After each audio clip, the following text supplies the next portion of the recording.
Sa loob ng maraming taon, ako ay nakulong. Nakulong sa isang relasyon na hindi na pag-ibig eh. Ito'y kapaitan, sama ng loob, isang patuloy, nakakainis na pakiramdam. Alam mo yung pakiramdam na hindi ka sapat?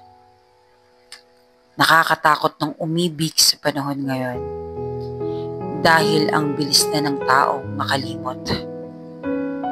Para akong isang nalanta na bulaklak sa isang madilim na silid. Alam mo ba yung pakiramdam na yun? Hindi ko pa rin alam kung paano makakaalis sa sitwasyon na to. Ito yung sulat sa akin na gusto niyang humingi ng tulong. Para sa'yo, gusto kong i-share yung sinabi ni Dr. Jesus na sometimes the questions are complicated and the answer are simple. Tandaan mo na karapat-dapat ka sa kaligayahan.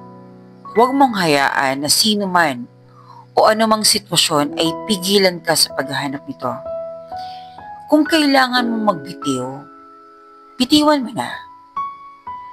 Maaring ito yung pinakamahirap na bagay na gagawin mo. Pero, ito din yung magpapalaya sa'yo. Ang buhay hindi naman fairy tale eh. Hindi siya palaging happy ending. Pero, palagi itong nagsisimula. A beginning of self-discovery, self-love, building a life. Yun yung mga kailangan mo. Huwag mong ipaglaban ang isang bagay na hindi na kayang ilaban. Ilaban mo yung sarili mo. Dahil sa huli, yun lang din yung magiging kakampi mo.